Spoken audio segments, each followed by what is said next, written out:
What does it take to gain a new customer today, or more importantly, wow an existing one? How will you manage your workforce in this time of economic uncertainty when everyone is being asked to do more with less? And how can technology help you succeed now and into the future? I'm Leandro Perez, Vice President and CMO of Salesforce Asia Pacific, and I'm excited to be hosting another Salesforce Executive Conversation, where our executives share their thoughts, perspectives, and experience working with C-suite and other thought leaders across the globe. We've already had so many incredible conversations. If you've missed an episode, you can catch up at sfdc.co/conversations. Today, I'm talking with Chief Adoption Officer at Salesforce, Polly Sumner. As Chief Adoption Officer, Polly is responsible for customer success and ensuring that each and every customer gets maximum value from Salesforce. Polly travels the globe meeting with our customers, employees, and partners, making sure that we lean into our values in everything that we do. She is passionate about integrating philanthropy into our business culture and preserving small family ranches in Northern California. Welcome, Polly. Welcome to Sydney. Oh, that's awesome. Thanks for having me, Leandro. What was that, Dreamforce we were together? And last time we did this, we was all virtual, so in real life. Yeah, it's awesome. I can actually got used to seeing the back of people's heads again when I was in an audience.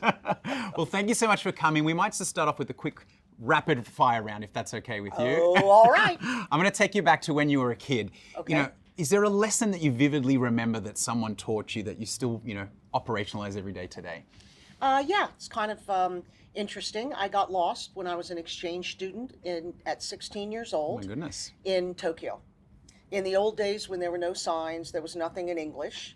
And finally it was dark and I had to sit on the street corner. And when I sat on the street corner outside the market, it didn't take but maybe 2 hours. It's now pitch black except for a street light or two. And somebody came out and tapped on my shoulder, fed me some food, hit their hands on my shoulders and said, "Just wait." I mean, that's what I interpreted they were saying. And about an hour and a half later, down came the only person that they knew in the entire town who was a professor in English, and he was Japanese. And so what I learned, and they took me home. Okay. And what I learned was the power of human kindness, and I've never forgotten it.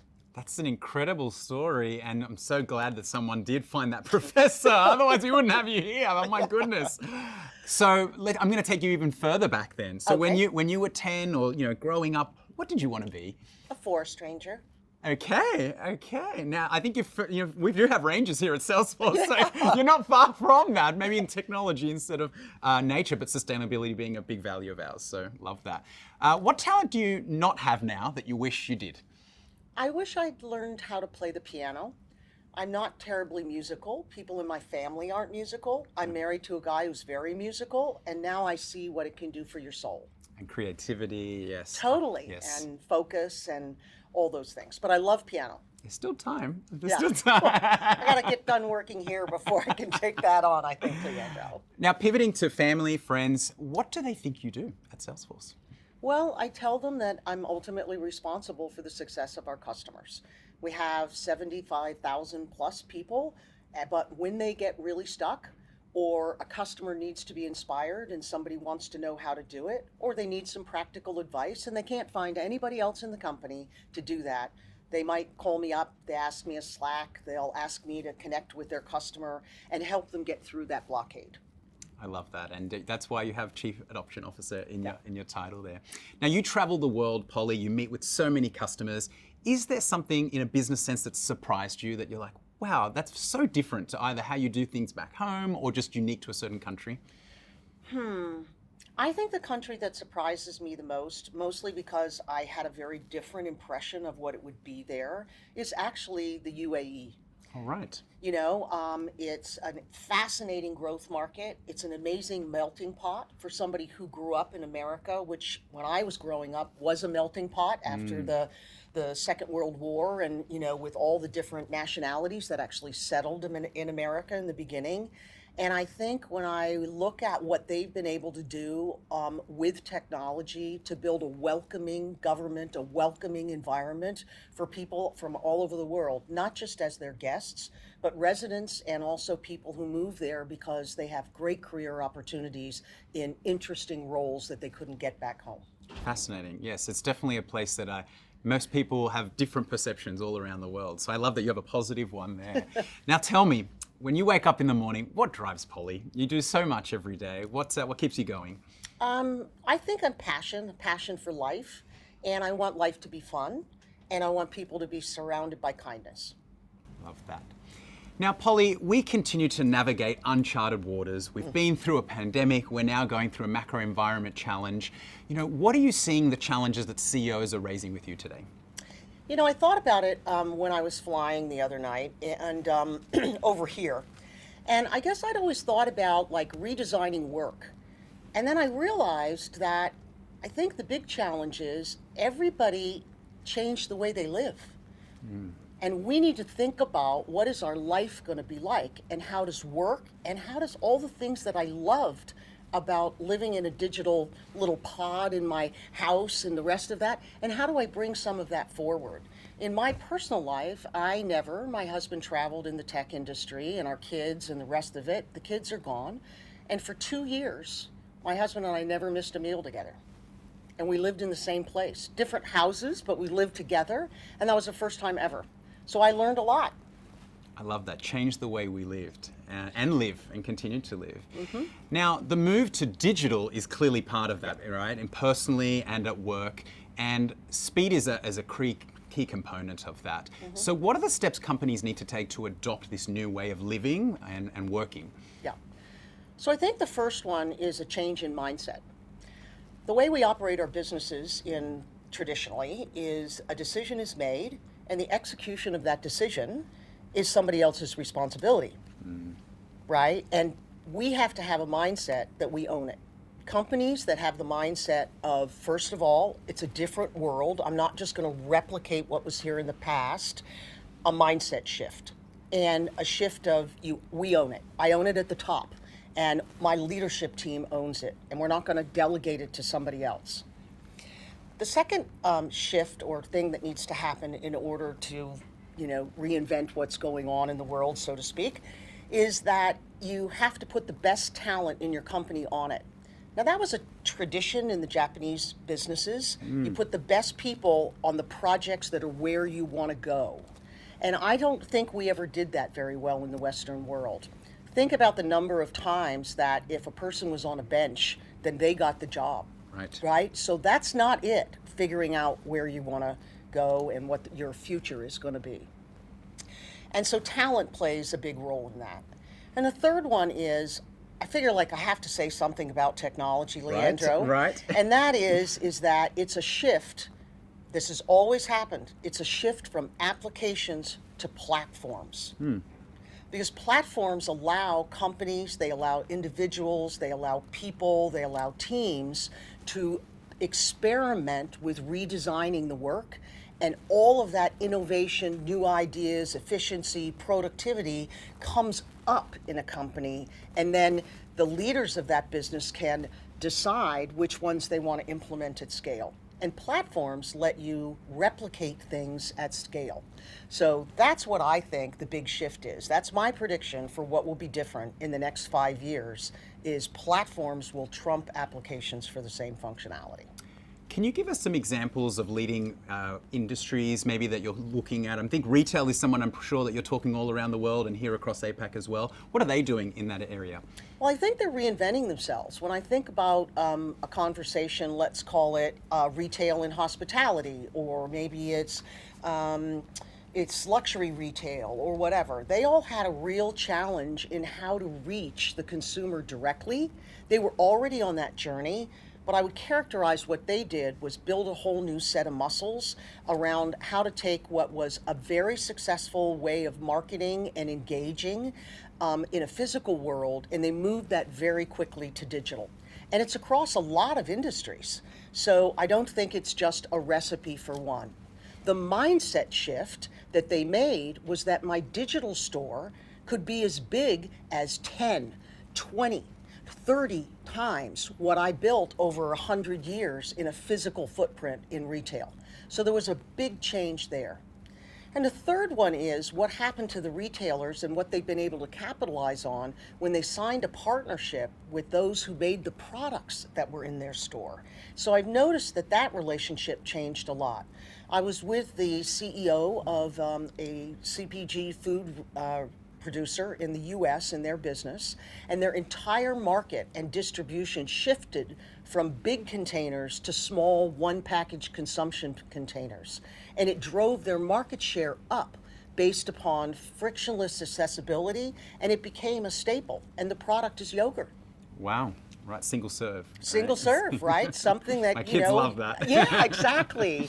Now, it's had a little bit of a redesign that had to come because they have to stick to their values. So the whole packaging of yogurt, Yes, if you haven't sustainability, noticed, is all recyclable now. Yes. And people pick the one that's got the recyclable packaging right there. So I think that is just an example of how with trying things and using technology, having a different business relationship that includes your ecosystem, and having the user demand be able to dictate, because you're listening, what the consumer actually wants. And I think that's what's been happening in retail. And now the question is, okay, is that going to become the norm for everybody? How do I take that learning and turn it into something that, as a yogurt producer or a milk products producer, how do I take that and test it out in other markets really quickly and scale?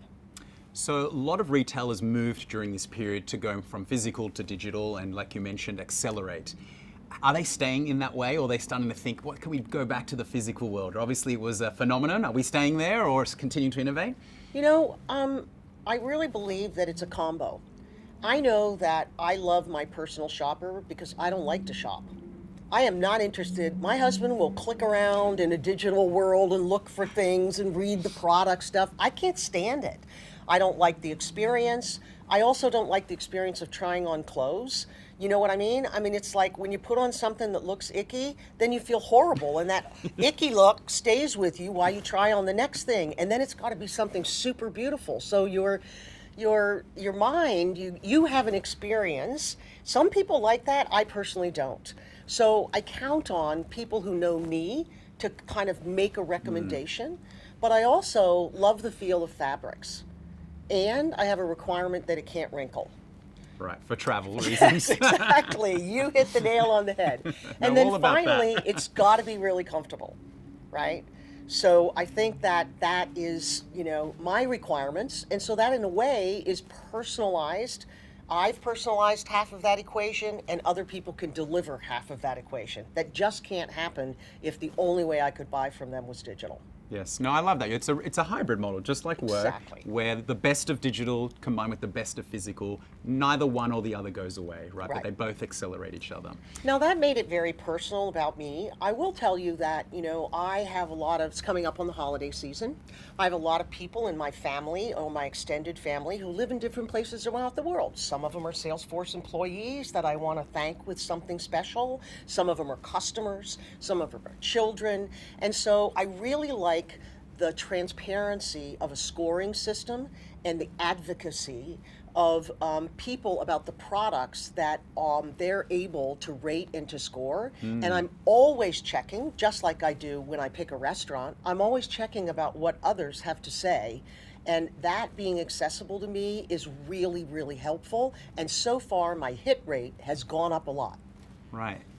Based on how you choose a product or how you think our companies are making decisions on products, alignment to values in this economy, do you think that's going to continue to be important though, or do you feel that companies will steer back to what they need to do to be profitable again? Well, we have to make a profit. I mean, as Bruno Cucinelli said in that video that we did, and anybody who hasn't watched that video should watch that video, the customer film that we did, the one that our amazing team did. I think it's a balance. I think if you just do the profit part, then you're missing the opportunity to develop your talent, to think about the world in a different way, number one. Number two, it's kind of a humanity obligation to leave things in a better shape every day than they were when you woke up in the morning. I mentioned kindness is an important part of my life, and I feel like you build up kindness credits. Maybe it's a notion of karma in your behavior, but I really do believe that that is a very simple, free gift that you can give from yourself to somebody else. And if you do that every day, then you feel good about yourself. A day goes by and you don't laugh. You can't find any place where you had the ability to express, some kindness for somebody else, then you don't feel so good when you go to bed. So I actually think there's a balance there. Certainly in the attraction of talent, our younger generation. I'm the executive sponsor of GenForce, where we welcome 5 generations to Salesforce, and we try to meet their requirements to develop their careers, what are their expectations, and that's really, really awesome. And we do it at all generations in between.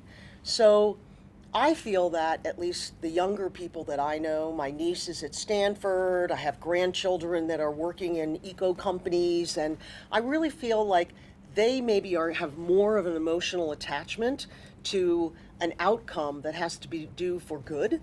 And so I like the doing well. To me, that's the profit and the return on investment and the viability and the creation of jobs and the things that you deliver to your customers and to your partners and to your communities. And then the doing good part is all about what is your emotional attachment to a cause where you can grow yourself. And that's how I see it on the talent curve and how I see it on the career curve. And I don't think we're ever going back. I love that, and being the operative word, doing well and doing good. Exactly. So, love that, and we credit that to Mark, our CEO. Of course, he's the best phrase creator, Anyway. He did amazing on that. So, Nook, we've mentioned many examples. Financial sector, huge here across the region. Obviously now going through an interesting period in the economy. Any examples there of what's important to them and how they're thinking about this time and technology? I actually think it depends on the institution, and it probably depends upon the sector that they're in. This isn't the first time that I've been through inflation. Had it twice in my life.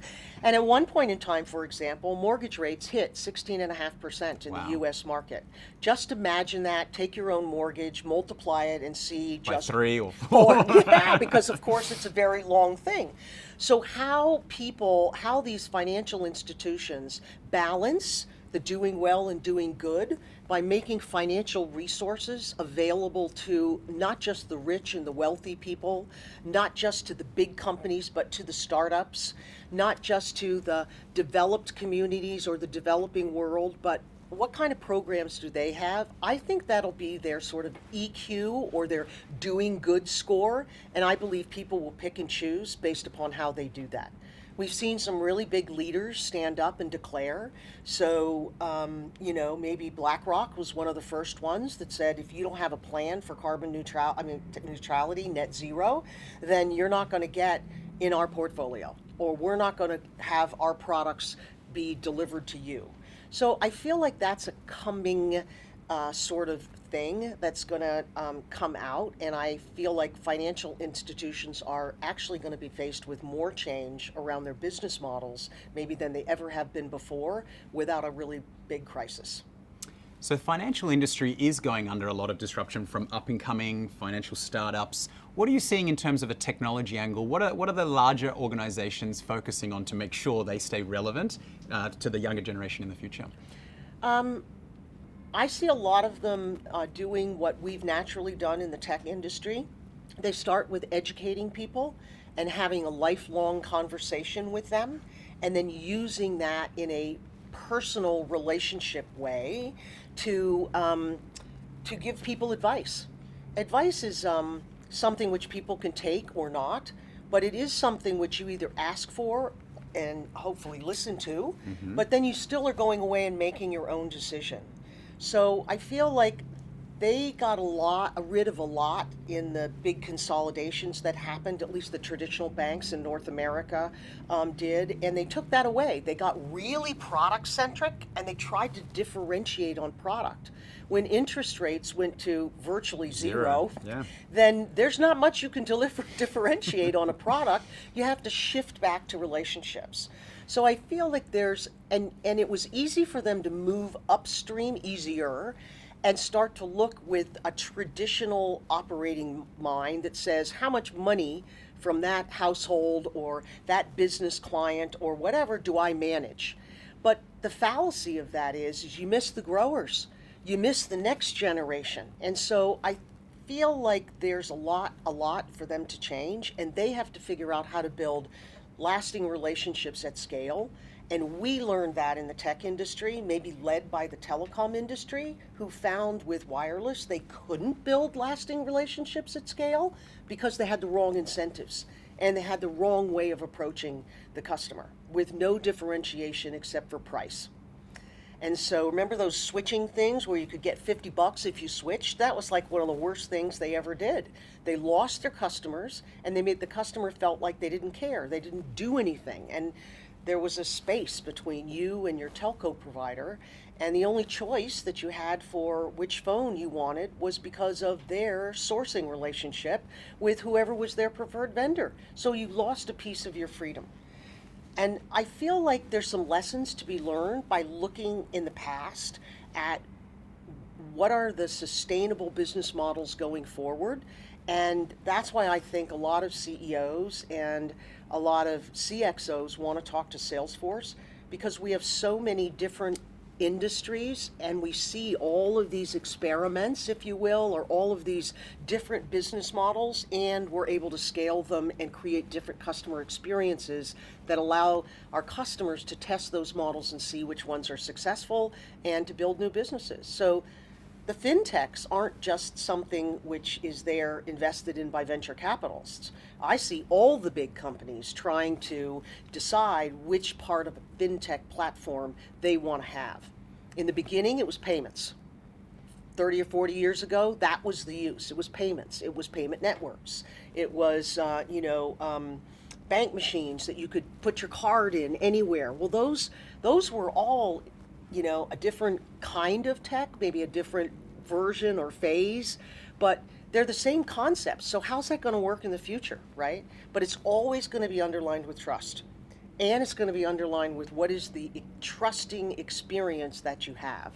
You talk about lasting relationships at scale, and obviously trust is our number one value. You have C-suite listening here. How do you build trust at scale? You have many examples that you talk around the world. Is there one that comes to mind of someone that's done that well? Oh, I think a lot of folks and a lot of companies have done that well. The trick is that it only takes one big mistake to blow it, right? So I'll take one that is a customer, and if you think back about the history of Volkswagen, it was about a reliable, safe, quality-built car at a low price that democratized the access to mobility across the globe. That was what happened, in the 70s. And you trusted your little bug, right? It would get you from place A to place B. It had very simple mechanics in it, so you could repair it yourself, etc. Yeah. And then, in one instance, with the scandal of the emissions control and the rest of it, that trust in Volkswagen went away.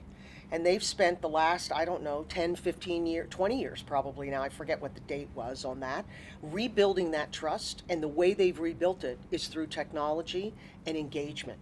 And today, that's what they use Salesforce for.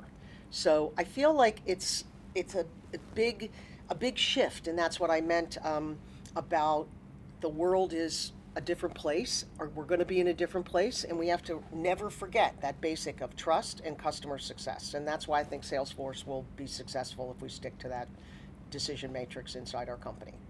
We might have C-suite on the line who may not know what we've been doing at Salesforce over the past few years. What would you say to them?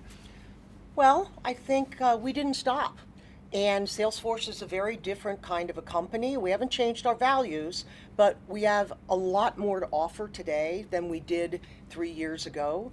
And the intensity of what we built into the products, the relationships that we've established with our customers, we also know a new way of working, and we can together create a different way for them to connect to their customers in the world going forward, and leverage everything we've learned in the past, but bring it forward in a very different way.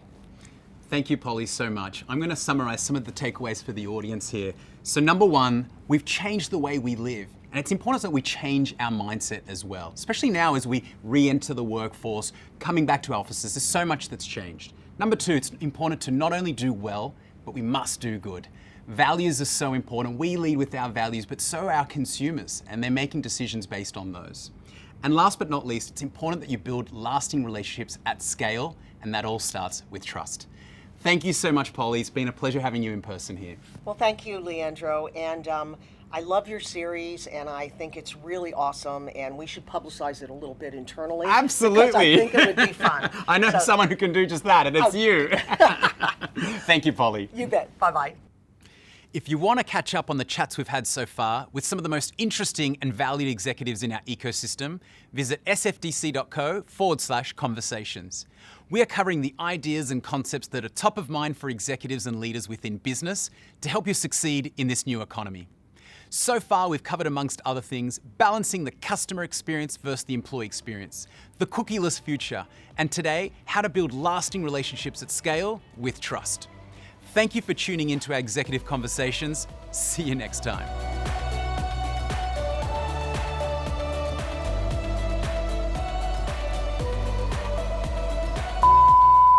Hey, nice socks. Yeah. I try. I know. I'm attention to detail. And I was doing so well. I want to Take tighten a that few up. deep breaths and you'll get it. That was fabulous. All right, we get everything? Yes? Awesome.